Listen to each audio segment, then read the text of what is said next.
ఆప్యాయంతు మమాంగాని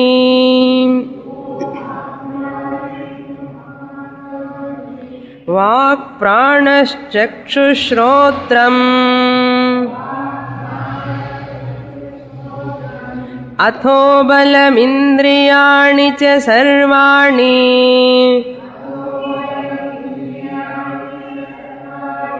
సర్వం బ్రహ్మోపనిషదం మాహం బ్రహ్మ నిరాకుర్యాం మామా బ్రహ్మ నిరాకరోత్ అనిరాకరణమస్త్వనిరాకరణం మే అస్తు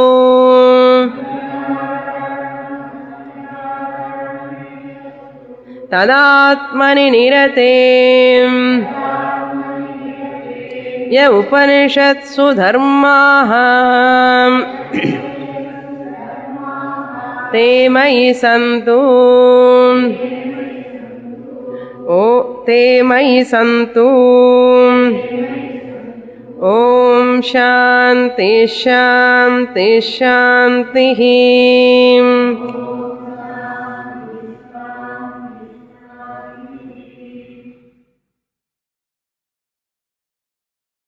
మూడవ అధ్యాయం 9వ మంత్రం.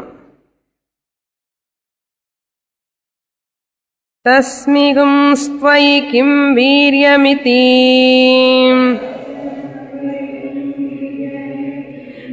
అపీదగుం సర్వం ఆదదీయ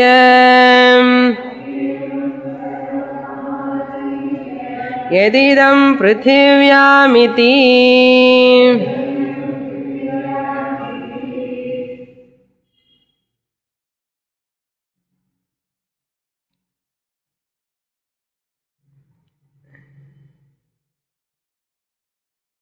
ఈ ఉపనిషత్తులో కేన అనే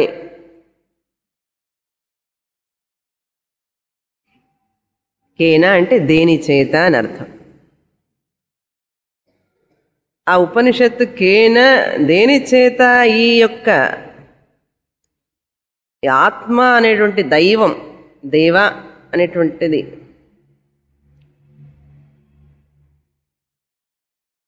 ఇంద్రియాలన్నీ పనిచేస్తున్నాయి. కేనేషితం ప్రేషితం మనః. కేన అనే దాని వల్ల రావడం వల్ల కహ కౌకే కం కౌకాన్ కేన కాభ్యాం కైహి, బై వాట్, తృతీయ విభక్తి ఏకవచనం. అందువల్ల దీనికి కేనోపనిషత్ అని పేరు. దేని వలన ఇంద్రియాలన్నీ పనిచేస్తున్నాయి అంటే ఆత్మ వలన అని చెప్పారు గురువుగారు.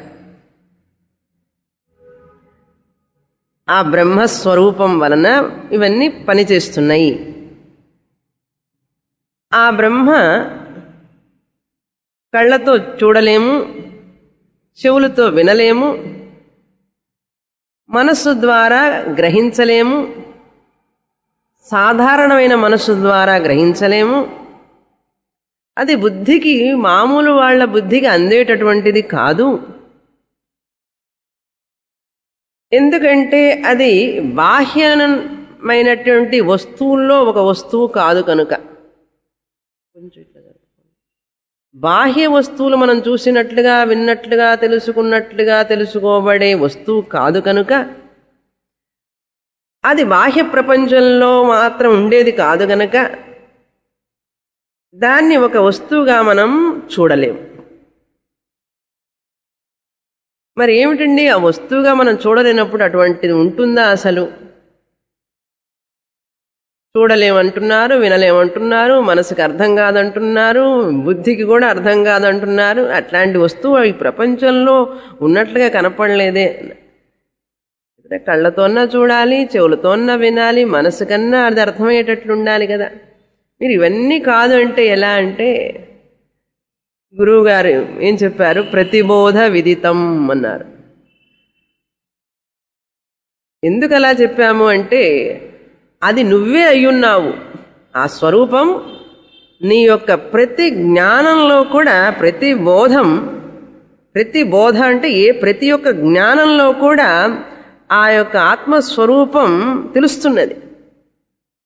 నేనున్నాను నాకు తెలుసు, నేనున్నాను నాకు తెలుసు, నేనున్నాను నాకు తెలుసు. I am, I know. అది ప్రతిబోధ విదితం మతం. అప్పుడు ఆ విధంగా చెప్పంగానే ఆ శిష్యుడు ఉన్నతాధికారి అవ్వడం వల్ల చెప్పింది వెంటనే అర్థం చేసుకొని మన్యే విదితం అన్నాడు. నాకు అర్థమైంది అన్నాడు. ఓ గురువుగారు, మీరు చెప్పింది నాకు అర్థమైపోయింది, ఆ ఆత్మస్వరూపాన్ని నేను తెలుసుకున్నాను అన్నాడు. మళ్ళీ గురువుగారు ప్రశ్న వేశాడు, తెలుసుకున్నానంటావా? తెలుసుకున్నాను అంటే నీకు తెలియలేదు అన్నారు. నీకు తెలుసు అని అంటే నీకు తెలిసింది చాలా తక్కువని, నూనం అన్నారు.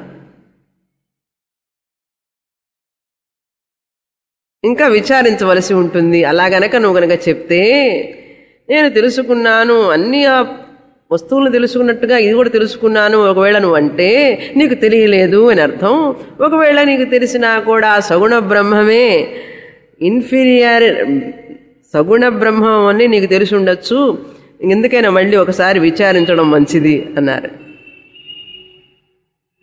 ఆ శిష్యుడు గురువుని మించిన శిష్యుడు అన్నలాగా తెలివిగలవాడు అవడం వల్ల, సాధన చతుష్టయ సంపన్నుడు అవడం వల్ల ఎలా చక్కగా సమాధానం చెప్పాడు. అది నాకు తెలుసు, అది నాకు తెలియదు, అది నాకు తెలియదని కాదు, తెలుసు అని కాదు, అది తెలిసినది తెలియనిది అన్నాడు. ఇది ఎవరికైతే అర్థమవుతుందో ఇక్కడున్న వాళ్ళందరిలో వాళ్ళకి ఇది అర్థమైనట్టే అన్నాడు. ఇటువంటి ఆన్సర్ మీరు ఎక్కడ ఏ ఉపనిషత్తులో వెతికినా కనపడదు. ఇంత ఇంజనీరియస్ ఆన్సర్ అది ఒక స్టూడెంట్ చేత చెప్పబడడం అంటే ఆ గురువు ఎంత గొప్పవాడై ఉండాలి, ఎంత బాగా కమ్యూనికేట్ చేసి ఉండాలి, ఆ శిష్యుడు ఎంత అర్హత కలిగి ఉండాలి. ఆయనే ప్రతిబోధ విదితం మతం అని చెప్పి ఒక్క మాటలో చెప్పేశారు గురువుగారు. ఈ శిష్యుడేమో అంతకంటే తెలియగా అది నాకు తెలిసినది కాదు, తెలియనిదని కాదు, తెలుసు తెలియనిది అన్నాడు.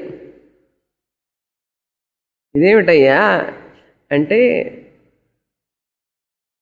అది ఉన్నతాధికారులకు అర్థమవుతుంది, కానీ మందమధ్యమ అధికారులకి ఆ విషయం తెలియాలి కదా అంటే ఇంకొన్ని మెథడ్స్ ఉన్నాయి, పద్ధతులు ఉన్నాయి. ఆ పద్ధతుల ద్వారా, ఆ టెక్నిక్స్ అంటాం, ఆ ఉపాయాల ద్వారా దీన్ని తెలుసుకోవడానికి ప్రయత్నం చెయ్యవచ్చు అన్నారు. స్ట్రైట్ ఆన్సర్ తెలియకపోతే ట్యూటోరియల్ కాలేజీకి పోతారు చూసారా పిల్లలు, డైరెక్ట్గా స్కూల్లో కాలేజీలో క్లాస్ చెప్పేటప్పుడు అర్థం కాకపోతే ఏం చెప్తారు టీచర్స్? ట్యూషన్కి రా అంటారు, ట్యూటోరియల్ కాలేజీకి రమ్మంటారు. అంటే ఎక్స్ట్రా అనమాట కోచింగ్. ఇదంతా ఎక్స్ట్రా కోచింగ్. ఇప్పుడు మనం చదివేదంతా 3rd చాప్టర్ 4th చాప్టర్, ఇది ఎక్స్ట్రా కోచింగ్ అనమాట. పర్వాలేదు, ఎక్స్ట్రా కోచింగ్ వాడు కూడా పాస్ అవుతారు కదా. కాకపోతే వీళ్ళకి 6 నెలలు పెడితే వాళ్ళకు 1 సంవత్సరం పడుతుంది అంతే. పాస్ అవడం ముఖ్యం, ముందు క్లాసులోకి వెళ్ళడం ముఖ్యం. అదేవిధంగా ఈ 3వ అధ్యాయం నుంచి,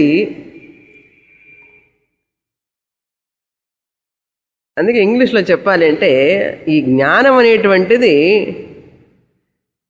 ఒక ఇంట్యూషన్ కాదు, నాకు అవి కనపడుతున్నాయండి ఇవి కనపడుతున్నాయి అనేటువంటి ఒక ఇంట్యూషన్ కాదు ఇది.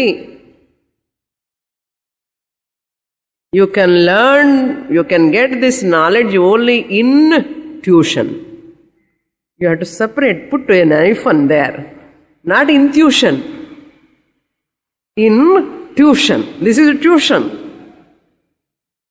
This is tuition class. మీరు ఎంతైనా చెప్పండి, ఏమండి ఈ ఆత్మ అనేటువంటిది ఒక ఇంట్యూషన్ లాగా అట్లా రావాలండి. ఇంట్యూషన్ అంతః పరీక్ష చింతనట, అది లోపల నుంచి అది అట్లా జ్యోతిలాగా ప్రకాశించి మనకు కనపడుతుంది అన్నారు. అందుకని అలా మాట్లాడే వాళ్ళని కన్విన్స్ చేయడం చాలా కష్టం. ఎంత చెప్పినా, గురువు చెప్పినా వాళ్ళకి అర్థం కాదు. అందుకని శాస్త్రానికి వచ్చేటప్పుడు మనకి ఈ యొక్క ఆలోచనలన్నీ ఉంటాయి. ఆత్మని ఇలా ఇంట్యూషన్ ద్వారా తెలుసుకోవాలి. కొంతమంది అడుగుతారు, ఏమండి ఇప్పుడు అంతా విన్నాం అర్థమైంది, ఒక రోజుకి ఆత్మ ఎక్స్పీరియన్స్ కావాలి అంటారు. మనం ఏం చెప్పాం? ద ఎక్స్పీరియన్సర్ ఈజ్ ఆత్మ, ద అబ్జర్వర్ ఈజ్ ఆత్మ, ద నోవర్ ఈజ్ ఆత్మ, ద సీయర్ ఈజ్ ఆత్మ. ఆ తెలుసుకునేవాడే ఆత్మస్వరూపం ఉన్నప్పుడు, తెలుసుకునేవాడు దేనికోసమైతే వెతుకుతున్నాడో వాడే అది అయినప్పుడు ఆ ఆత్మ ఎలా కనబడుతుందండి? మళ్ళీ చెప్తాను ఆ సెంటెన్స్. తెలుసుకోవాలి ఆత్మని అనుకునేవాడు తానే ఆత్మ అయి ఉన్నప్పుడు ఆ ఆత్మ తనకు ఎలా కనపడుతుంది? కనపడదు. ఎందుకంటే తానే అయ్యున్నాడు కనుక. ఆ ఆత్మ నేనే అయి ఉంటే నాకేమిటండి మరి తెలియడం లేదు అన్నాడు. అట్లా అడుగు, బాగుంది. ఏం తెలియడం లేదు అంటే, నీకు అనాత్మ మీద అభిమానం ఎక్కువ ఉంది, ఈ శరీరం మాంస ముద్ద మీద నేనే అనేటువంటి అభిమానం ఉంది, ఈ మనసు నువ్వే అని అనుకుంటున్నావు, నువ్వు చూసేదంతా కూడా నిజమని చెప్పి అనుకుంటున్నావు కనుక ఆ భావన వల్ల నీకు ఈ జ్ఞానం కలగడం లేదు. అందుకని ఏం చేయాలి? ఆ భావనను తొలగించు. తొలగించాలంటే ఏం చేయాలి? ఉపాసన చెయ్యి, క్రమశిక్షణను పాటించు, తపస్సు చెయ్యి, వ్రతాన్ని పాటించు. నీకు అందులో సాధనలు ఉన్నాయి. అలా చేస్తూ చేస్తూ ఉంటే నువ్వు కూడా అర్హతను పొందుతావు. ఆ అర్హత వల్ల నీకు ఇంకొక రివిజన్ క్లాస్, అంతే. అప్పుడు మళ్ళీ నీకు అర్థమవుతుంది. అందుకని కథ ద్వారా చెప్తున్నాం. ఆ కథ ద్వారా ఏం చెప్తున్నాం? బ్రహ్మ ఉన్నాడు అని తెలుసుకోవడం, ఇది ఇంద్రియ అగోచరం అన్నాం. అందుకని దేవతలు ఇదంతా మన గొప్పతనమే అనుకుంటూ ఉంటే, ఈ దేవతల అహంకారం పోగొట్టడం కోసం ఆ పరబ్రహ్మం యక్షుడిగా వచ్చి ఆ యక్ష రూపంలో వీళ్ళ యొక్క శక్తి అంతా పరీక్షించడానికి వచ్చినప్పుడు వాళ్ళ ముందు ప్రత్యక్షమైతే ఇంద్రుడు మిగతా దేవతలు అందరూ కూడా అగ్నిదేవుణ్ణి ప్రార్థించి, అగ్నిదేవత నువ్వు వెళ్ళి ఆ యక్షుడు ఎవరో కనుక్కోనిరా.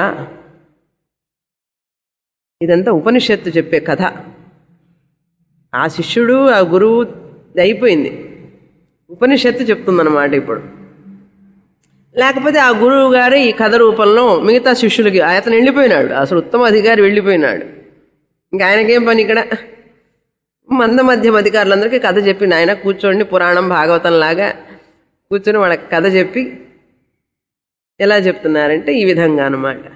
అప్పుడు అగ్నిదేవుణ్ణి ఎవరని తెలుసుకోవడానికి పంపిస్తే, అగ్నిదేవుడు అక్కడికి వెళ్ళిన తర్వాత నువ్వెవరయ్యా అంటే, నేను చాలా గొప్పవాడిని, అన్నింటిని దహిస్తాను అని అగ్ని అంటే, అప్పుడు ఆ యక్షుడు ఒక ఎండు గడ్డిని, ఒకే ఒక గడ్డి అంటే మూట కూడా కాదు, ఒకే గడ్డి పరక అంటాం చూసారా, గడ్డి పరకని ఆయన ముందు పెడితే ఎంతో శక్తిని ఉపయోగించి దాన్ని దహించడానికి ప్రయత్నం చేస్తే దహించలేకపోతాడు అగ్ని. అవమానంతో తల ఉంచుకొని వెనక్కి తిరిగి వస్తాడు. నేను తెలుసుకోలేకపోయినాను అని అంటాడు. ప్రయత్నం వీడకూడదు కదా, ప్రయత్నం చేస్తూ ఉండాలి. ఆయన వాయుదేవుడా నువ్వు వెళ్ళిరా అన్నారు. అలాగే నేను వెళ్తాను, నేను కనుక్కుంటాను, అగ్నిదేవుడికి చేతగా లేదు, నేను కనుక్కుంటా అన్నాడు. ఎందుకంటే అహంకారం ఉంది చూసారా. ఎప్పుడైతే అహంకారం ఉంటుందో మనిషికి సత్యం అనేటువంటిది తెలియదు. అందుకని ఆ యక్షుడు ఎవరు అని తెలుసుకోలేకపోయినాడు. దానికి నిదర్శనం మనకేంటంటే అహంకారం ఉండకూడదు మనిషిలో. అహంకారం ఉన్న వ్యక్తికి పరమసత్యమైనటువంటి జ్ఞానం కలగదు. అందుకని మనలో అహంకారం పోవాలి. అహంకారానికి ఆపోజిట్ ఏమిటి? వినయం. అహంకారం లేకుండా ఉండడం.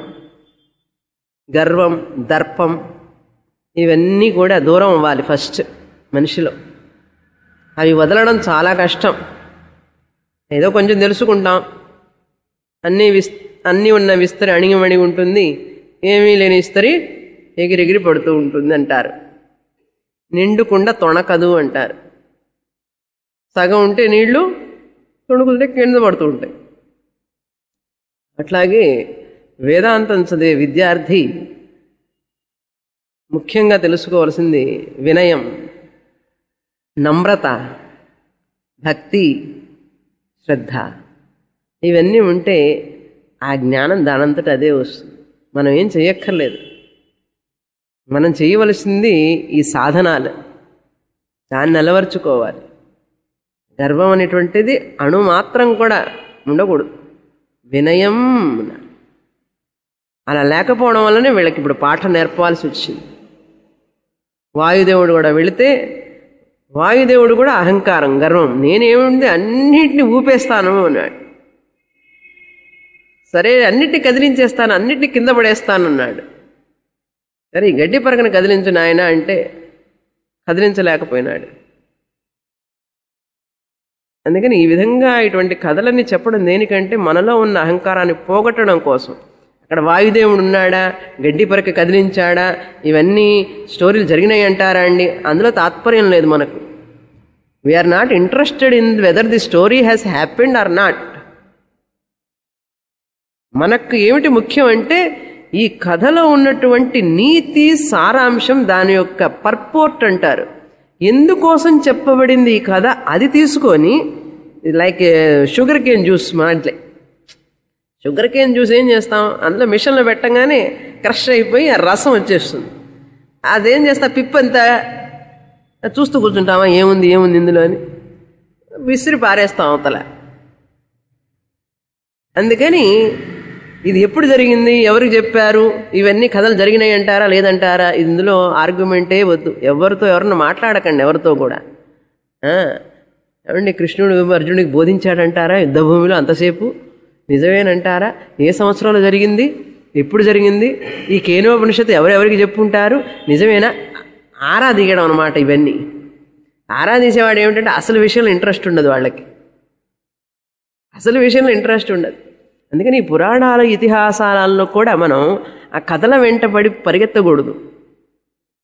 తెలియగలవాడు, బుద్ధిమంతుడు, వివేకవంతుడు ఏం చేస్తాడు, ఎందుకు చెప్పబడింది ఈ కథ, దీని యొక్క సారాంశం ఏమిటి, దేనికోసం చెప్పబడింది, దీని నుంచి నేనేం గ్రహించాలని వేదం కోరుతున్నది, ఈ కథ నుంచి నేను ఏం గ్రహించాలని వేదం కోరుతున్నది అది గ్రహించాలి కానీ. అందుకని ఈ కథలో మనకు సారాంశం ఏమిటి, అహంకారం తొలగించుకో, ఆ పరమేశ్వరుడు ఉన్నాడని నమ్మవలసినది. కనపడకపోయినప్పటికీ కూడా కళ్ళకి గురువుగారు చెప్తున్నారు, శాస్త్రం చెప్తుంది కాబట్టి ఒక రోజుకి నేను తెలుసుకుంటాను అనే నమ్మకంతో వెళ్ళాలి. అందుకని ఆ కథ యొక్క అర్థం అది. ఈ విధంగా వింటేనే శాస్త్రం అర్థం అవుతుంది కానీ మన మనసులో ఉన్నటువంటి ఏదేదో ఆలోచనలు పెట్టుకొని వింటూ ఉంటే అర్థం కాదు. అందుకని మన మనసులో ఉన్నటువంటి రాంగ్ కన్క్లూషన్స్, రాంగ్ కాన్సెప్ట్స్ అన్నీ కూడా ఒక్కొక్కటి తీసేయబడుతుంది సోమవారం క్లాసులో. ప్రతి సోమవారం ఎన్ని సంవత్సరాలండి, ఎంతకాలం ఉంటాయో అంతకాలం తీసేస్తూ ఉండాలి వాటిని. మనకే తెలియదు ఎప్పుడెప్పుడు ఏ ఆలోచనలు వస్తాయో. అరే నేను ఇట్లా ఆయన ఆలోచించానే, తప్పుగా ఆలోచించాలని చెప్పి మనం అనుకుంటాం తర్వాత. అందుకని అటువంటి కథలన్నీ చెప్పబడుతూ ఉన్నాయి. దాని ద్వారా ఈ రోజుకి కూడా మన వాళ్ళు పెద్దలు కథల సంగతి తెలిసినప్పటికీ కూడా శ్రద్ధగా వింటారు. ఎందుకు వింటారు, కథ జరిగిందా ఎప్పుడు జరిగింది ఎవ్వరికి ఇంట్రెస్ట్ ఉండదు. ఆ చెప్తూ ఉంటే అందులో ఉన్నటువంటి ఆ ధర్మం, ఆ నీతి దాంట్లో తన్మయం అయిపోవాలి. అలా అయిన రోజు కథ ఒక దాని యొక్క విలువ ఏమిటని చెప్పి తీసుకున్న తర్వాత ఆ కథ ఏమిటి అనేటువంటిది మనకు అవసరం లేదు. ఇది జాగ్రత్తగా గ్రహించాలి. Never discuss about the stories, they are stories. Fictions ఉంటాయి, లాట్ ఆఫ్ ఫిక్షన్స్. ఫిక్షన్స్ అంటే తెలుసా, కల్పితం ఉంటాయి, అందులో కొన్ని కల్పనలు ఉంటాయి. వీళ్ళు చెప్పి భాషలో చెప్పాలంటే మసాలా అంటారు చూసారా. ఇప్పుడు మోడర్న్ లాంగ్వేజ్లో చెప్పాలంటే మసాలా. మన అచ్చ తెలుగులో చెప్పాలంటే కల్పనలు. కల్పనలు అంటే అవి మన నిజంగా జరగవు కానీ కల్పన చేస్తారు. ఆ కల్పన వల్ల మనసులో మార్పు వస్తుంది. సో ఈ కథ కూడా అంతే. వాయుదేవుడు కదిలించలేకపోయినాడు, తర్వాత వాయుదేవుడు కూడా తిరిగి వచ్చిన తర్వాత ఈ 9వ మంత్రంలో మనం చూస్తున్నాం వాయుదేవుడు ఏం చెప్పాడు అని. తస్మిగం స్త్వయి కిం వీర్యమితి అన్నారు. యక్షుడు అడిగాడు ఏమని, కిం వీర్యం, నీ యొక్క గొప్పతనం ఏమిటి అని అడిగితే, త్వయి తస్మిన్, నీ యందు ఉన్నటువంటి శక్తి ఏమిటి, గొప్పతనం ఏమిటి. ఆదదీయం సర్వం అపీదం, నేను ప్రతిదాన్ని ఇక్కడి నుంచి కదిలించగలను, ఎత్తగలను, ఏదైనా సరే, ఎంత పర్వతంగా కానివ్వండి, పెద్ద పెద్ద మహామహా వృక్షాలే నేను కదిలించేస్తాను అని అన్నాడు. ఇదం పృథివ్యాం, ఏదేదైతే ఈ భూమి మీద ఉన్నదో, ఈ భూమి మీద ఉన్నటువంటివన్నీ కూడా చూడండి, ఒక్కొక్కసారి బిల్డింగ్లే పడిపోతాయి, పెద్ద పెద్ద బిల్డింగ్లే, అందులో మోడర్న్ బిల్డింగ్లు కడుతుండగానే పడిపోతున్నాయి, కడుతుండగానే పడిపోతున్నాయి, అంత బాగా కడుతున్నాడు, గాలికే ఆగం, అట్లా ఉన్నాయి అదే అని చెప్పి అన్నప్పుడు ఈ వాయుదేవుడికి 10వ మంత్రంలో యక్షుడు చెప్తున్నాడు ఏం చేయాలి, నీ డ్యూటీ ఏమిటి, ఇప్పుడు నువ్వు గొప్పవాడు అన్నావు కదా, విను.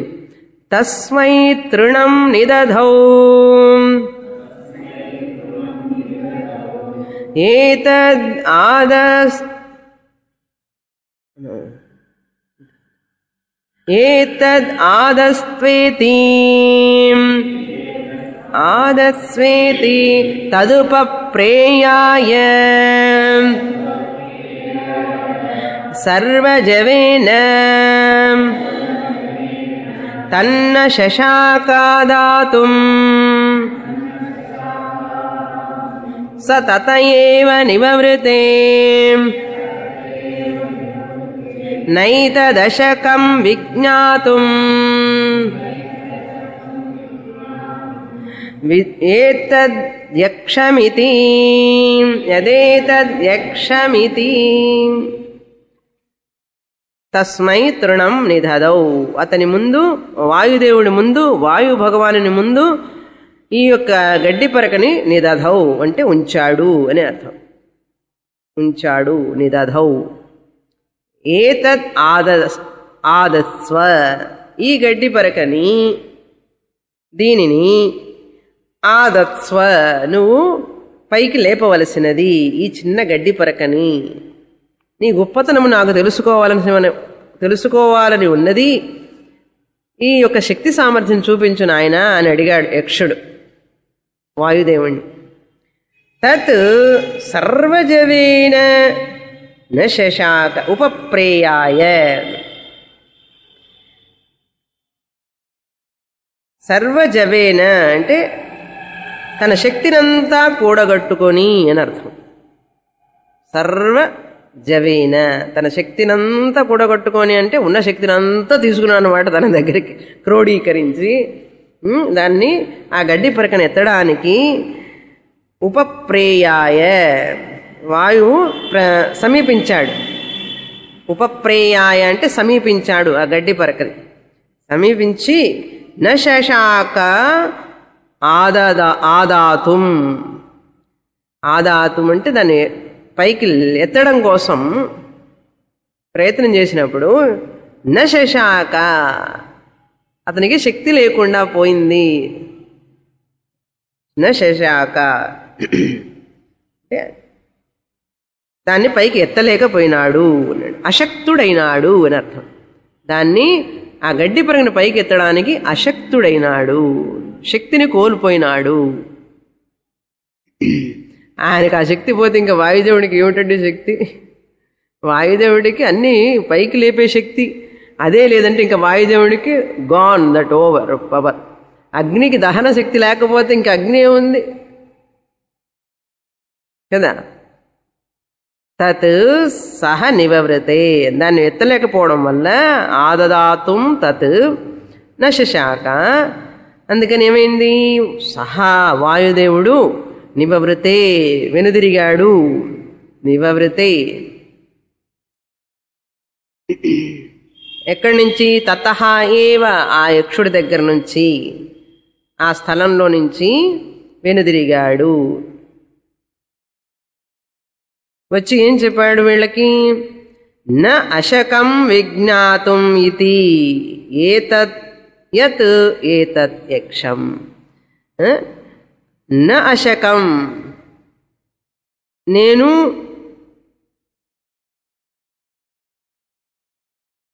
శక్తిరహితుణ్ణైనాను. దేంట్లో అన్నాడు? విజ్ఞాతుం, తెలుసుకొనడంలో శక్తిరహితుణ్ణైనాను. విజ్ఞాతం అంటే తెలుసుకొనడంలో నేను అశక్తుణ్ణైనాను. దేన్ని తెలుసుకోవడంలో? యత్ ఏతత్ యక్షం, ఈ యక్షుడు ఎవరు అని తెలుసుకోవడంలో నేను అశక్తుణ్ణైనాను, నేను తెలుసుకోలేకపోయినాను అని అర్థం చెప్పాడు. చెప్పిన తర్వాత ఇంద్రుడు, ఇంకా వాళ్ళు ఎందుకయ్యా, అగ్నిదేవుడికి వాయుదేవుడికే సాధ్యం కాలేదు, ఇంకా జలదేవతని పృథ్వీదేవతని పంపించి ఏం ప్రయోజనం కదా. అగ్నిదేవుడి కంటే, జలదేవత కంటే, వరుణదేవత కంటే, పృథ్వీదేవత కంటే అగ్ని గొప్ప, అగ్ని కంటే వాయువు గొప్ప. వాళ్ళకే సాధ్యం కాకపోతే ఇంక వేరే వాళ్ళని పంపించి ఏం ప్రయోజనం? అందుకని ఫైనల్గా ఎందుకు ఇదంతా గొడవ, నువ్వే వెళ్ళిరా నాయన అని చెప్పి ఇంద్రుణ్ణి పంపిస్తున్నారు. 11వ మంత్రం. అథేంద్రమబ్రువన్ మఘవన్నేతద్విజానీహి కిమేతద్యక్షమితి తథేతి తదభ్యద్రవత్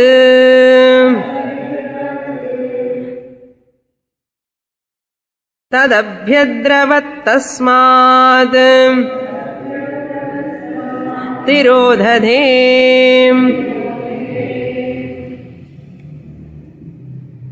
అథ ఇంద్రం అబ్రువన్. అథ అంటే తర్వాత, తర్వాత అంటే ఇప్పుడు ఈ వాయువు అగ్ని ఎప్పుడైతే పరాజయాన్ని పొందారో, అశక్తులైనారో, దాని తరువాత అని అర్థం. ఏమన్నారు వాళ్ళు? అబ్రువన్. వీళ్ళందరూ దేవతలందరూ కూడా ఇంద్రం అబ్రువన్, ఇంద్రుడితో చెప్పారు. ఇతి, ఈ విధంగా. ఈ విధంగా అంటే రాబోయే సెంటెన్స్ అన్నమాట. ఈ క్రింది విధంగా. మఘవన్ విజానీహి ఏతత్కిం. మఘవన్ అంటే ఓ బలవంతుడా అని అర్థం. శక్తి సామర్థ్యము కలిగినవాడా. మఘవన్ బలవాన్ అని అర్థం. మఘ అంటే, మఘాహ అంటే శక్తి. ఇంద్రుడికి అధికమైన శక్తి ఉన్నది. ఇక్కడ మనం తెలుసుకోవాల్సిన ముఖ్యమైన పాయింట్ ఏమిటంటే, తత్వబోధలో చదివాం మనం, ఒక్కొక్క ఇంద్రియం ఒక్కొక్క దేవత. వాచో అగ్ని, ఒక్కొక్క ఇంద్రియం. రసనాయ వరుణ, ఘ్రాణస్య అశ్వినౌ, ఈ విధంగా చదివాము. శ్రోత్రస్య దిగ్దేవత, చక్షుష సూర్య, ఈ విధంగా చదివాం. వీటన్ని ఇంద్రియాలన్నిటికీ ఒక్కొక్క దేవత ఉన్నాడు. ఈ ఇంద్రియాలన్నీ నడిపింపబడుతున్నది ఎవరు చే?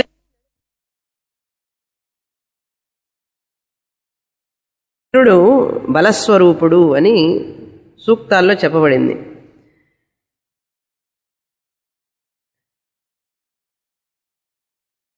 హస్తయోరింద్ర అన్నారు. హస్తయోరింద్ర కర్మేంద్రియాలకి అన్నిటికీ కూడా ఇంద్రుడు కూడా ముఖ్యమైన దేవత అని చెప్పబడింది. ఇక్కడ ఇంద్రుడు కూడా ఈ దేవతలన్నింటినీ కూడా తన కంట్రోల్లో ఉంచుకున్నాడు. అదేవిధంగా ఇక్కడ ఇంద్రుడు చాలా గొప్పవాడు అని చెప్పబడుతున్నది. కానీ అహంకారం ఉంది ఇంద్రుడిలో కూడా. నేను ఈ దేవతలందరికీ అధిపతిని. దేవత అధిపతి, స్వర్గలోకాధిపతి ఇంద్రుడు.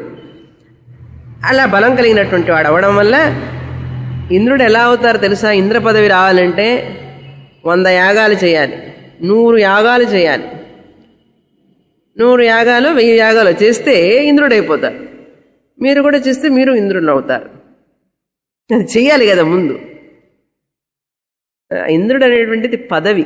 It is a post, person కాదు. ఇంద్ర పదవి. కాబట్టి ఈ మహర్షులు వీళ్ళందరూ కూడా ఈ ఇంద్ర పదవి కోసం అన్ని యాగాలు యజ్ఞాలు చేసేవాళ్ళు. అందుకని ఇంద్రుడికి భయం, ఎవరైనా యాగాలు యజ్ఞాలు చేస్తుంటే వాళ్ళు ఈ పోస్టుకు వచ్చేస్తారు. అందుకని వాళ్ళు యాగాలు యజ్ఞాలు చేసేటప్పుడు వాళ్ళని ఇబ్బంది పెట్టడం ఏదో విధంగా అలా చేస్తుంటే వాళ్ళకి పదవి రాదు కదా, తనే కూర్చోవచ్చు. మోస్ట్ సెల్ఫిష్ అనమాట ఇంద్ర పదవి. ఎందుకంటే సుఖం కదండి. రంభా ఊర్వశి మేనక అందరూ అక్కడే అమృతం తాగుతూ కూర్చుంటారు, కష్టమే లేదు, సుఖం. ఎప్పుడు దేవతలు వచ్చి ఏదన్నా కొడితే ఆ నారాయణుడి దగ్గరికి వెళ్ళి అడిగితే ఆయన వచ్చి రక్షిస్తాడు, హాయ్ జాలీ జాలీగా ఉంటుంది అనుకుంటారు వాళ్ళు.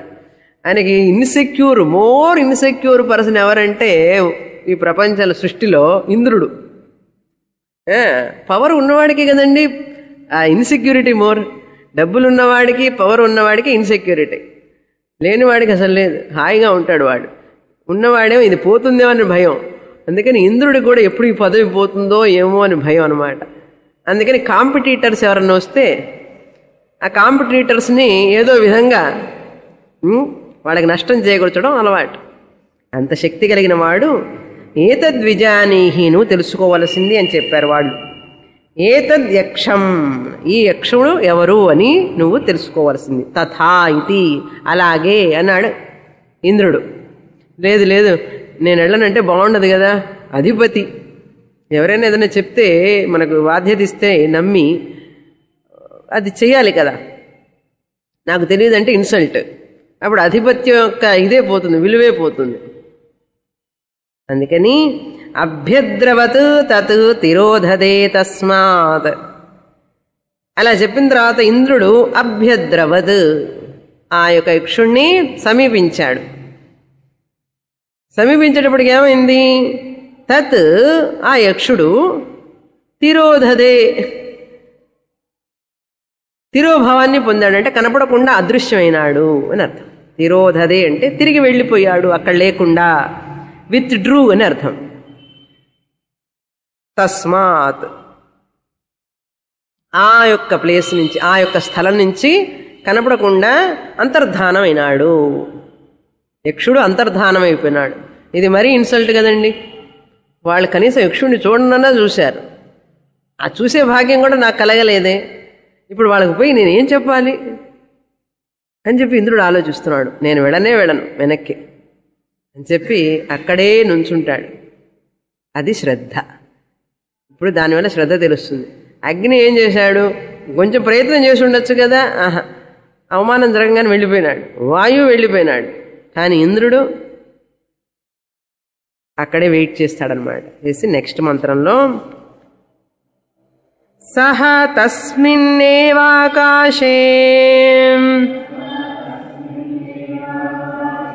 స్త్రియమాజగామ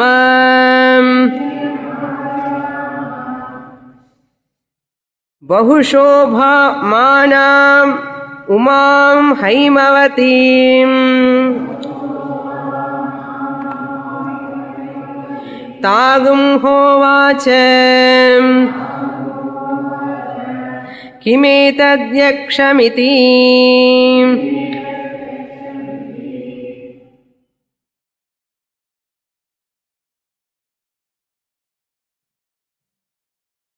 ఇంద్రుడు మనస్సుకు అధిష్టానం అని చెప్పాం కదా. అటువంటి ఇంద్రుడు సహా తస్మిన్నేవాకాశే స్త్రియం ఆజగామ. సహా అని తర్వాత మనం సప్లై చేసుకోవాలి. సహా ఏం చేశాడు? అతను. సహా అంటే అతడు. తత్శబ్ద దకారాంత పుంలింగ తత్శబ్ద సహ తౌతే తం తౌతాన్.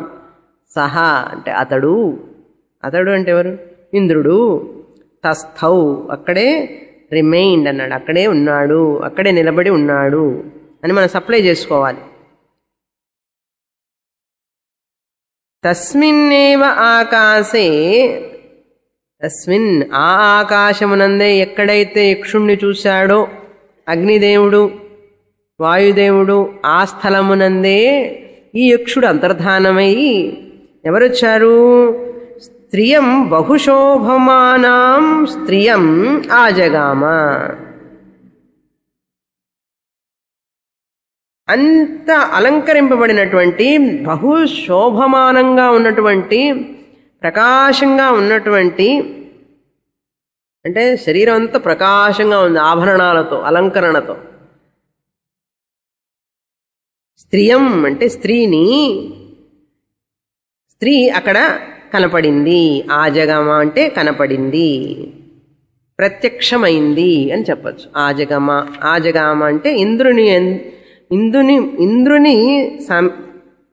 ముందు అని అతని ఇంద్రుడి యొక్క కంటి ఎదుట ఈ యొక్క స్త్రీ ఎదురైంది. ఎవరు ఆవిడే అంటే ఎవరు ఆ స్త్రీ అంటే హైమవతీం ఉమాం.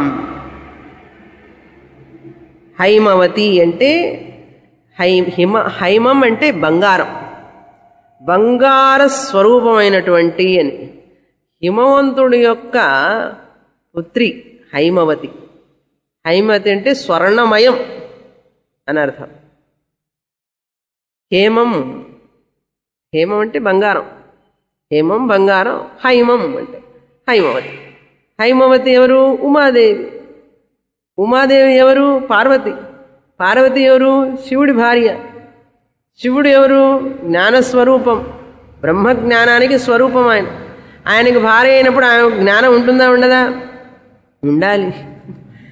కొంతమంది భర్తలకు జ్ఞానం ఉంటుంది, భార్యకు ఉండదు. కానీ పార్వతి అట్లా కాదు. భర్తకు ఉన్నటువంటి జ్ఞానం అంతా ఆమెను పొందింది. అంత శక్తివంతురాలు పార్వతీదేవి. అందుకని శివుడు బ్రహ్మ విద్యతో పోల్చబడినాడు. ఆ శివుడికి పత్ని అయి ఉండడం వల్ల పార్వతీదేవి కూడా బ్రహ్మ విద్యా స్వరూపం అని చెప్పుకోవచ్చు. లేకపోతే సరస్వతి అని కూడా చెప్పచ్చు. ఇక్కడ సరస్వతి ఉమాదేవి అంటే ఎవరు?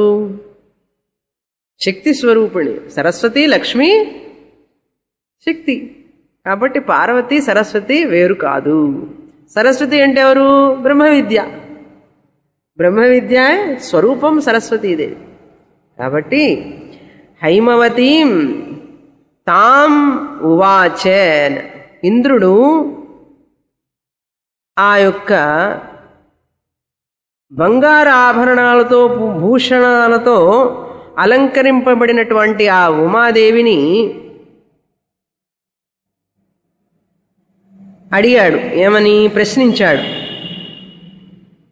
ఉమాదేవి అంటే గురు శాస్త్రం అని కూడా చెప్పుకోవచ్చు. ఇక్కడ ఎలాగైతే ఒక శిష్యుడు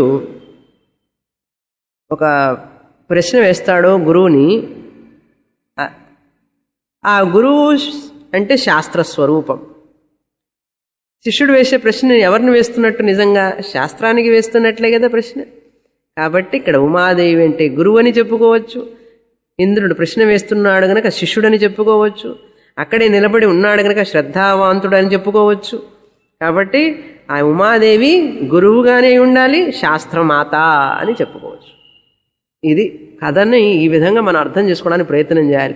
ఉమాదేవి అంటారు, కాసేపు సరస్వతి అంటారు, కాసేపు శాస్త్రం అంటారు ఏమిటండి, కాసేపు గురువు అంటారు ఏమిటండి, ఇవన్నీ ఏమిటండి ఇంత కన్ఫ్యూజ్ చేస్తారన్నారు. అలా వింటేనే ఆ కథలో ఉన్నటువంటి సారాంశాన్ని మనం అలా తీసుకోగలం. ఎందుకంటే ఇక్కడ ఉమాదేవి అంటే అచ్చంగా అపర్ణ ఆ పార్వతీదేవిని తీసుకోకూడదు. ఇక్కడ మనకు పార్వతీదేవితో ఏమిటండి పని? అసలైన పార్వతీగానే తీసుకుంటే ఇక్కడ మనకు అవసరమే ఉండదు. కానీ ఆ పార్వతి ఏమై ఉండాలి ఇక్కడంటే గురువు, శాస్త్రం, సరస్వతి అయి ఉండాలి అని అర్థం. ఇవన్నీ ఆచార్య భాష్యంలో వ్రాస్తారు వివరంగా.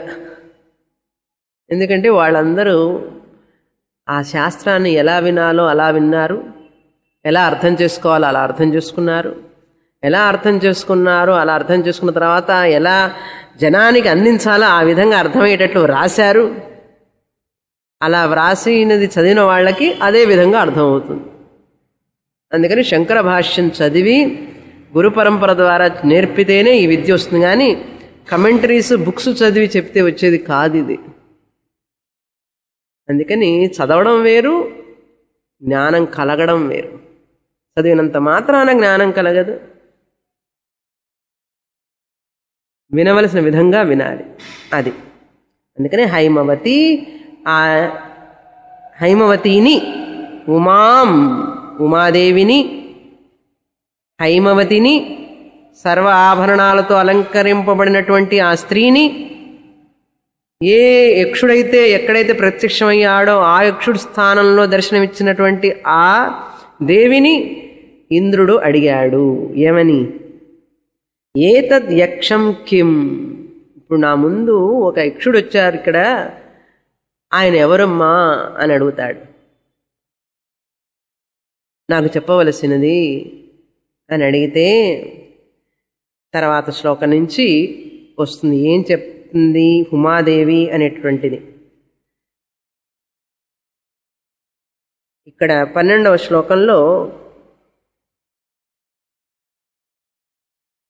మనం 11వ శ్లోకంలో 12వ శ్లోకంలో కొన్ని ముఖ్యమైన పాయింట్లు తెలుసుకోవాల్సింది ఏంటంటే, ఇంద్రుడు అక్కడే నిలబడి యక్షుడు అంతర్ధానమైనప్పుడు ధ్యానం చేశాడు. ఏమైనా సరే ఈ శక్తి ఏదైతే అదృశ్యమైందో నా ముందు నుంచి నాకు తెలియజేయుగాక అని చెప్పి సంకల్పంతో ధ్యానం చేశాడు. చెయ్యడం వల్లనే ఆ దేవి ప్రత్యక్షమైంది. ధ్యానం చేసే వాళ్ళకే కదా ప్రత్యక్షం అవుతుంది దేవి. దేవి కానీ దేవుడు కానీ ఎవరైనా ప్రత్యక్షమైంది ఎవరికి అవుతారండి? ధ్యానం చేసేవాడే. అది మనం సప్లై చేసుకోవాలి. ధ్యానం చేయకపోతే, ఆ కోరిక సంకల్పం లేకపోతే యక్షుడి స్థలంలో దేవి ఎందుకు రావాలి? ఈయన ధ్యానం చేసి ఉండాలి. ధ్యానం చేశాడు అంటే ఏమిటి? వినయం కలిగి ఉండాలి, శ్రద్ధావంతుడై ఉండాలి, ఓర్పు కలిగిన వాడై ఉండాలి. ఇవన్నీ మనం సప్లై చేసుకోవాలి. వినయం అనేటువంటిది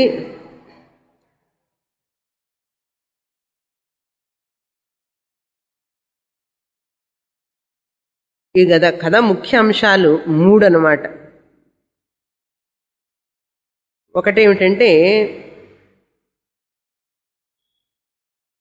ది ఇంపార్టెన్స్ అన్నమాట, గురువు యొక్క ప్రాముఖ్యత. ఒకటి, ఉమాదేవి గురువు రూపంలో వచ్చింది కాబట్టి గురువు యొక్క ప్రాముఖ్యత తెలియజేస్తోంది ఇక్కడ. ఒకటి అది. ఆ యొక్క యక్షుణ్ణి తెలుసుకోవాలి అంటే శాస్త్రం అవసరం అనేటువంటి తెలియజేస్తోంది. గురువు, శాస్త్రం లేకుండా గురువే లేడు. ఎవరైనా ఒకవేళ గురువు అన్నా కూడా ఆయన నిజమైన గురువు కాదు, సెకండరీ గురువు అని అర్థం, నాట్ ప్రైమరీ గురువు. దీక్షా గురువులు, ఫ్యామిలీ గురువులు, ఫ్యామిలీ డాక్టర్ మాదిరి ఫ్యామిలీ గురువులు, మంత్రదీక్ష జపమాల ఇచ్చే గురువులు అంటారు ఉన్నారు కదా, వాళ్ళందరూ కాదు. శాస్త్రం ఎవరి దగ్గర అయితే ఉందో ఉండంగానే సరికాదు, ఎవరైతే బోధిస్తారో. కాబట్టి ఇంపార్టెన్స్ ఆఫ్ శాస్త్రం 2. తర్వాత శరణాగతి, surrender, totally surrender to the guru శాస్త్రం. ఆ శరణాగతి భావన ఉంటేనే అర్థమవుతుంది. అందుకని ఇంద్రుడు అంతటి వాడు శరణాగతిని పొందాడు. అక్కడే నుంచొని ధ్యానం చేసి నువ్వే శరణం, నేను తెలుసుకోలేకపోయినాను, నాకు కనపడవలసింది, తెలియజేయవలసింది అని చెప్పి శరణాగతిని పొందాడు. అందుకని అలా పొందిన వాడికి నిద్రాహారాలు మాని అయినా సరే ఆ బ్రహ్మాన్ని జ్ఞానం పొందాలనేటువంటి తపన కావాలి మనిషికి.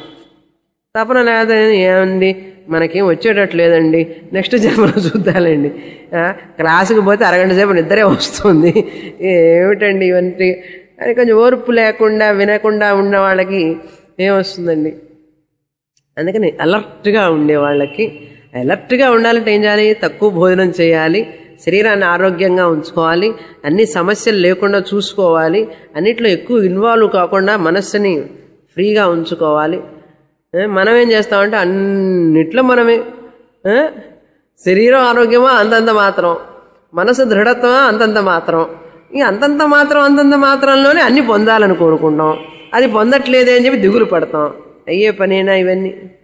అందుకని శాస్త్రం ప్రతి చోట విద్యార్థి అంటే ఎట్లా ఉండాలి, విద్యార్థి మనసు ఎలా ఉండాలి, విద్యార్థి ఆహారం ఎలా ఉండాలి, విద్యార్థి ఎక్కడెక్కడ మాట్లాడాలి, ఎవరెవరితో మాట్లాడాలి, ఎప్పుడెప్పుడు మాట్లాడాలి, ఏమేమి మాట్లాడకూడదు, ఇవన్నీ చెప్పబడినాయి, భగవద్గీతలోనే చెప్పబడినాయి. 17వ అధ్యాయంలో 16వ అధ్యాయంలో కృష్ణ పరమాత్మ చెప్తూనే వెళ్తుంటారు. ఆమెను ఒక వేదాంతి స్టూడెంట్ అంటే ఎట్లా ఉండాలి అని చెప్తారు.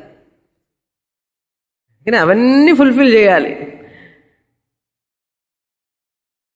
ఇవన్నీ అయ్యేటప్పటికి సంవత్సరాలు పడుతుంది కదండి అన్నారు. పడుతుందండి, పట్టకుండా ఎట్టా ఉంటుంది అన్నారు.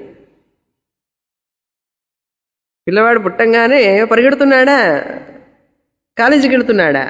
ఎన్ని సంవత్సరాలు వెయిట్ చేస్తాం? ఒరే తొందరగా పెరగరా, తొందరగా పెరిగి కాలేజీ పోయి సంపాదించంటే అవుతుందా?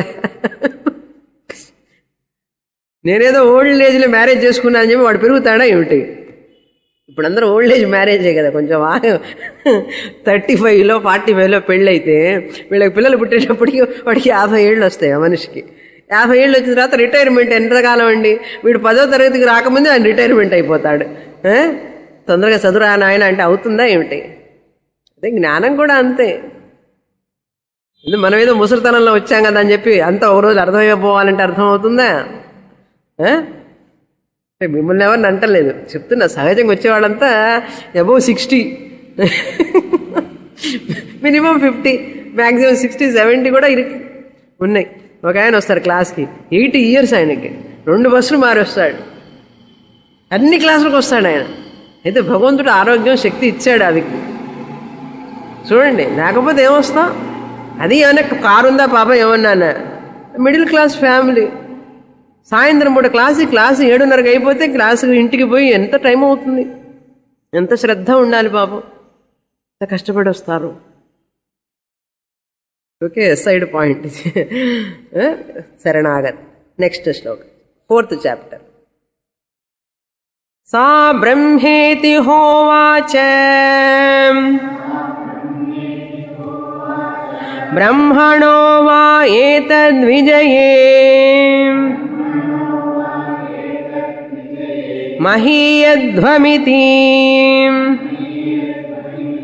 తతో హైవ విదాం చకార బ్రహ్మేతి. సా,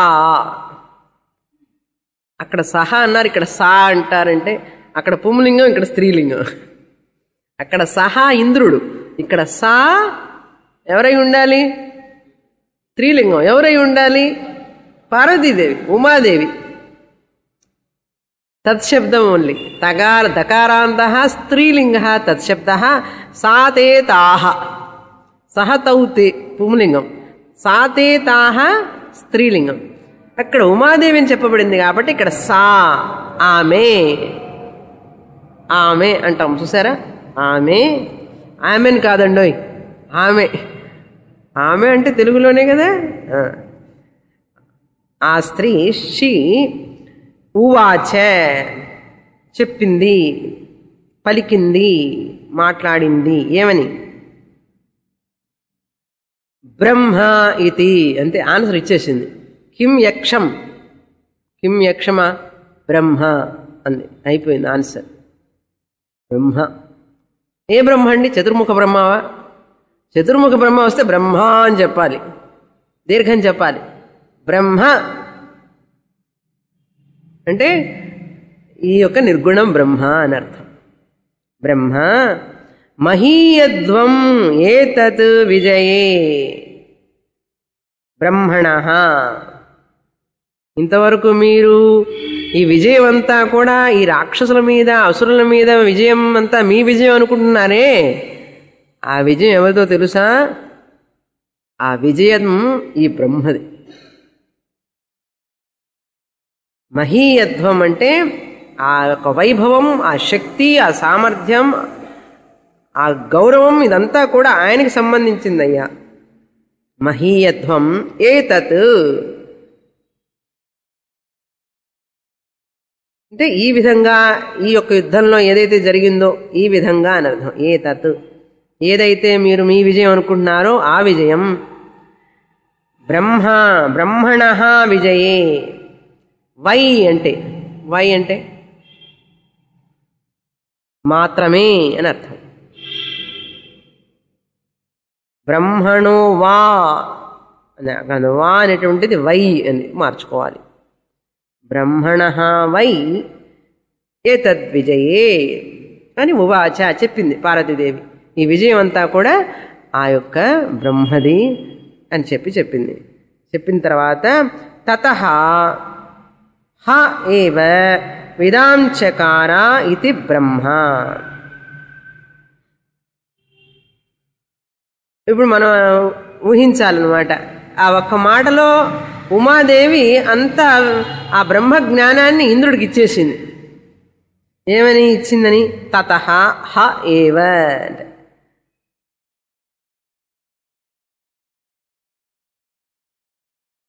ఉమాదేవి చెప్పడం వల్ల ఆ ఏదైతే మీరు చూశారో అది బ్రహ్మం అని చెప్పడం వల్ల ఆ బ్రహ్మ ఎవరు అనేటువంటి జ్ఞానం, ఆ యక్షుడు ఎవరు అనే జ్ఞానం ఈ ఇంద్రుడికి కలిగింది. బ్రహ్మ, ఆ యక్షుడు ఎవరు? బ్రహ్మ. కాన్షియస్నెస్, బ్రహ్మన్, పరబ్రహ్మన్, చైతన్యం, ఆత్మ ఆర్ పరమాత్మ అన్ని పర్యాయ పదాలండి. ఏమిటండి ఇన్ని ఆత్మలు ఉన్నాయా అండి అని అనకండి, పర్యాయ పదాలు. పర్యాయ పదాలు అంటే ఏమిటండి అని అనకండి, మండి సిననిమ్స్. ఈజీ మాట కోసం ఇంకో మాట చెప్తే అది ఇంకా కష్టం ఉంది, దానికోసం ఇంకొక మాట చెప్తే అదే అర్థం కాలేదన్నాడు. ఒక్కొక్కసారి అలాగే ఉంటుంది. చెప్పిన మాట కంటే ఇంకొక మాట ఎప్పుడు కష్టంగా ఉంటుంది.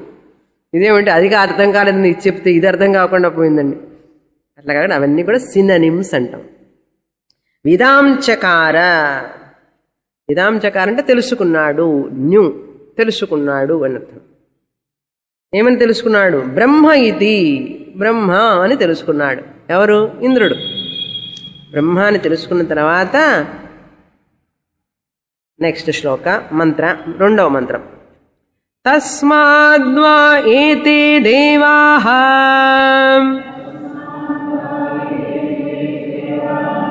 అతితరామివాన్యాన్ దేవాన్ యదగ్నిర్వాయుం ఇంద్రః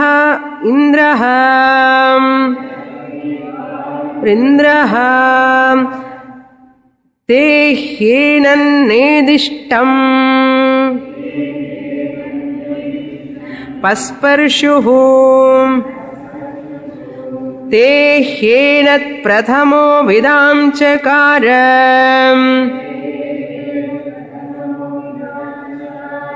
బ్రహ్మేతి. సో ఈ బ్రహ్మ జ్ఞానాన్ని పొందాడు ఇంద్రుడు. మొట్టమొదటగా సాక్షాత్తు బ్రహ్మం నుంచే పొందడం కష్టం. అందుకని సగుణ రూపంలో ఉమాదేవి రూపంగా కనపడి ఆ యక్షుడు బ్రహ్మం అని చెప్పిన తర్వాత బ్రహ్మ జ్ఞానం కలిగింది ఇంద్రుడికి. ఇప్పుడు ఇంద్రుడు ఏం చేయాలి? What is the duty of Indra? ఎందుకు వచ్చాడు ఇంద్రుడు? యక్షుడు ఎవడని తెలుసుకోవడానికి వచ్చాడు. తెలుసుకున్నాడు. ఏమని తెలుసుకున్నాడు? బ్రహ్మమని తెలుసుకున్నాడు. తెలుసుకుని ఏం చేయాలి? అక్కడికి వెళ్ళాలి. ఎక్కడికి? వాయువు, అగ్ని దేవతలు ఉన్న చోటికి వెళ్ళాలి. వెళ్ళి ఏం చేయాలి? అక్కడ నేను చూసింది ఎవరిని అని చెప్పాలి. ఏమని చెప్తాడు? పార్వతీ దగ్గర నుంచి ఏమైతే విన్నాడో అదంతా కూడా ఆ అగ్నికి, వాయువుకి, మిగతా దేవతలందరికీ చెప్తాడు. ఫస్ట్ అగ్నికి చెప్తాడు. అగ్నికి చెప్పడం వల్ల అగ్నిదేవుడు సాక్షాత్ ఇంద్రుడి దగ్గర నుంచి విన్నాడు. అందుకని ఇంద్రుడి తర్వాత అగ్ని, వాయువు గొప్పవాళ్ళు. అగ్ని, వాయువు తర్వాత పృథివీకి, జలదేవతకి, వీళ్ళందరికీ చెప్తారన్నమాట. అందుకని ఇంద్రుడు ఎందుకు గొప్పవాడు అంటే సాక్షాత్తు ఆ సరస్వతీదేవి దగ్గర నుంచే బ్రహ్మ జ్ఞానాన్ని పొందాడు గనక ఇంద్రుడు గొప్పవాడు. ఆ ఇంద్రుడి దగ్గర నుంచి అగ్ని పొందాడు గనక అగ్ని గొప్పవాడు అనే విషయం చెప్పబడుతోంది ఈ మంత్రంలో. ఏతే దేవాః అతితరాం ఇవ తస్మాద్వై. తస్మాద్వై అంటే ఈ యొక్క దేవతలు, ఏతే దేవాః ఈ దేవతలు, తస్మాద్వై ఆ ఇంద్రుడితో, ఆ యక్షుడితో సంబంధం కలిగి ఉండడం వల్ల అగ్ని వెళ్ళాడు చూశాడు, వాయువు వెళ్ళాడు చూశాడు, సంభాషణ కూడా జరిపాడు. ఇంద్రుడు ఉమాదేవిని ప్రత్యక్షం చేసుకున్నాడు. Direct association. అలా ఉండడం వల్ల అన్యాన్ దేవాన్ అతితరాం, అందరి దేవతల కంటే, ఇతర దేవతల కంటే కూడా వీళ్ళు శ్రేష్ఠులు, ఉన్నతమైన వాళ్ళు అని అర్థం. అందరికంటే కూడా. ఎందుకంటే పాండవులందరిలో కంటే అర్జునుడు గొప్పవాడు కదండి. ఎందుకండి? Is associated with lord Krishna. భీముడు కూడా అసోసియేటెడే. ధర్మపుత్రుడు కూడా, యుధిష్ఠిరుడు కూడా అసోసియేటెడ్ టు కృష్ణ. కానీ అర్జునుడికి ఉన్నటువంటి సంబంధం కృష్ణుడితో మరి ఏ పాండవులకి లేదు. ఎందుకని? ఆ బ్రహ్మ విద్యని కృష్ణుడి దగ్గర నుంచి పొందాడు అర్జునుడు. అందుకని అర్జునుడు చాలా గొప్పవాడు. అదేవిధంగా ఇంద్రుడు గొప్పవాడు. ఈ దేవతలు కూడా అగ్ని వాయు మాత్రమే, మిగతా దేవతలందరికీ అది లేదు. అతితరాం అంటే గొప్పవాళ్ళు అని అర్థం. యత్ తే అగ్ని వాయు ఇంద్ర నేదిష్టం పస్పర్శు. అగ్ని వాయు ఇంద్ర ఈ ముగ్గురు కూడా, ఈ దేవతలు నేదిష్టం పస్పర్శు ఏతత్, ఈ యక్షుడితో అతి సమీపంగా సంబంధం కలగడం జరిగింది కనుక అది కారణం. వీళ్ళందరూ ఎందుకు గొప్పవాళ్ళండి? సాక్షాత్తు ఆ బ్రహ్మంతో, యక్ష రూపంలో ఉన్నటువంటి బ్రహ్మంతో సంబంధం కలిగి ఉండడం వల్ల ఆ ప్రాప్తం వాళ్ళకి కలిగింది. అందువల్ల వాళ్ళు గొప్పవాళ్ళు. తే అగ్ని వాయు ఇంద్ర నేదిష్టం పస్పర్శు యత్, దాని వలన, ఆ కారణం చేత, బికాజ్ ఆఫ్ దట్. తే ప్రథమ విదాంచకార, ముందు తెలుసుకున్న వాళ్ళు ప్రథమ విదాంచకార. ఏన కిం బ్రహ్మ ఇది, ఈ బ్రహ్మం ఏమిటి అని తెలుసుకున్న వాళ్ళు ముందు వాళ్ళు గనక వాళ్ళు పూజార్హులు, గౌరవనీయులు అని అర్థం. మిగతాది వచ్చే వారం చూస్తాం. ఓం పూర్ణమదః పూర్ణమిదం పూర్ణాత్ పూర్ణముదచ్యతే పూర్ణస్య పూర్ణమాదాయ పూర్ణమేవావశిష్యతే. ఓం శాంతి శాంతి శాంతి. హరి ఓం. శ్రీ గురుభ్యో నమః. హరి ఓం.